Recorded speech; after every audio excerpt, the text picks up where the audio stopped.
Hi, David Imonitie, Crown Diamond here with Organo Gold. It's been an exciting ride to be involved in this opportunity, and obviously when I got involved in this business, things didn't look the way they actually look right now. And I'll go all the way back. You know, I was born here in the States, but I grew up in Nigeria, and my mom always wanted a better life for us. And we came here in 1993, and I was 10 years old when we came.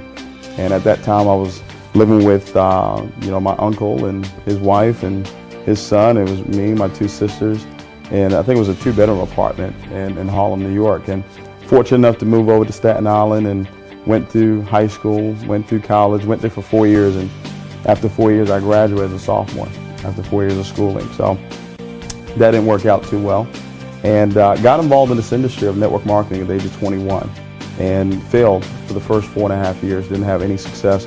Throughout the whole time I was living with my father, you know, on a twin bed, and didn't really have a whole lot of money, and I knew that something needed to change. I knew something had to happen for my life. At 20 years old, I was very fortunate to have little Kayla Michelle, and that was my burning desire. That was my reason for being successful in this business. I didn't really have a choice because I knew that I needed to make a better life for her, just like what my mom did for us. And over a short period of time in this company, we were able to come over and really do some great things with this opportunity.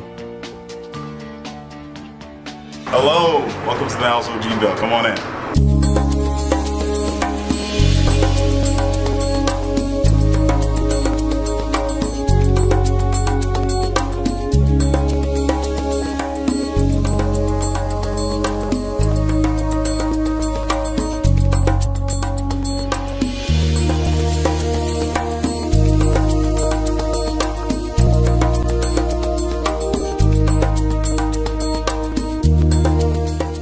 At the age of 21, when I got involved in this industry, one of the things that I saw immediately was that I had the ability to help people get what they want out of life. Now, I wasn't successful, I wasn't rich, but my whole life was dealing with helping somebody else get what they want out of life. And I remember going through times where I would go do meetings and drive with no gas and get there and have to sleep in my car after doing a meeting and selling this dream, but living a nightmare. You know, telling people that they could be successful. And I wasn't successful, but I just had that vision. I just had that goal in my mind that I was going to get there. And then I had some big reasons. You know, I had a life, you know, to take care of. So I knew that regardless of what was going to take place, I had to make it happen. And, you know, even living with my dad, he was very supportive and, you know, was really, really there for me. You know, gave me a roof over my head. That was my bedroom right there. There were times where, like, if I was locked out of the house, I would climb, I would get the ladder from the back and climb up through this door right here to get to my bedroom.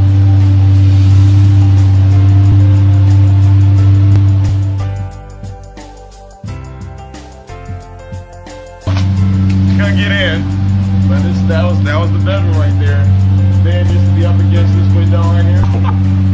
Well, leadership and mentorship is everything, and my life completely changed when I had a chance to meet my mentor, Mr. Holton Buggs, because now I had a chance to see what it actually looked like to be a multimillionaire. I'd heard of it, I'd seen people from stage, but I'd never had a personal relationship with anybody that had that type of success.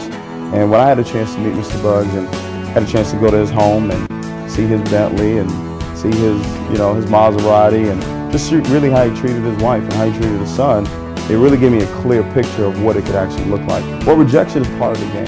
You know, I tell people all the time there are 4 mental enemies you're gonna have to go through in this business, and number 1 is rejection. And when people tell you no, the key thing is not to take it personal. Really all what they're saying is not right now. When I look at all of my top leaders from Edward Hartley and Bass Grant and Devon Crump, all those individuals said no to me for years. But I just kept going. I just knew that we had something special here. I knew that what Mr. Chua and Mr. Moran and Mr. Buggs had put together was perfect for them, and I didn't allow their position in their lives to cloud my judgment on how great this opportunity was. So rejection is one of them. Deception, you're gonna have people lie to you, tell you that they're gonna be there and they're not there, and you're gonna have people quit. You're gonna have thousands, millions of people quit on you, and you want that. And then you have people that lose their dreams, you know, and what you have to do is make sure you hold on to your dreams and your goals. Now, obviously, this is a rags to riches story, and I do understand that. But for me, I never saw myself in rags. I always lived here. I always lived in my future. So even if you're watching this video right now and you're not successful, you can't feel like you're in rags. You have to feel rich from day one. You have to see that. You have to feel that it's going to happen one way or another. And then if you're watching this video and you're already successful, here's what I'll tell you. I want you to get a life of being significant in other people's lives. So it's one thing to be successful, it's another thing to be significant. This particular opportunity gives you both. You will be successful, but it also gives you the opportunity to impact other people's lives. While I was going through what most people would say was struggling, I didn't call it struggling. I called it being part of the process of getting to where it is that I wanted to go. But I always had that vision, held that vision in my mind of where it is that I was going. So I didn't care what was going on in my life at the time. If I can give any advice to anybody that's watching this video right now, the very first thing I would say is start to design exactly what it is that you want for your life. One of the things that I've learned from Mr. Bugs is that you don't get what you want out of life, you get what you picture. What I want you to do is start gathering some pictures. Start writing down some goals that you want for your life. Whether it's this year or for the next 5 years or for the next 10 years, start predicting your life. I believe that you'll live a longer life if you have a purpose. Everything that you say must not come back void. So when you write down a purpose for your life, that is extending your life, because you can't leave this earth until your purpose is finished. And it's so important for you to walk out of this convention knowing exactly what it is that you want, and then realize what it is that you have to sacrifice. What do I have to let go?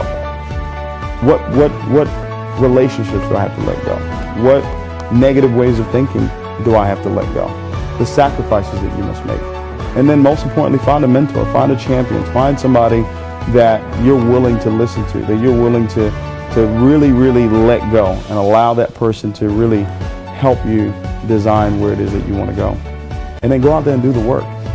You're going to learn this weekend the work that it takes to be successful in this business. Once you've learned that, go out and do it and be consistent. Those 4 things there, if you start to do that, I believe that 2013 will be the greatest year of your life.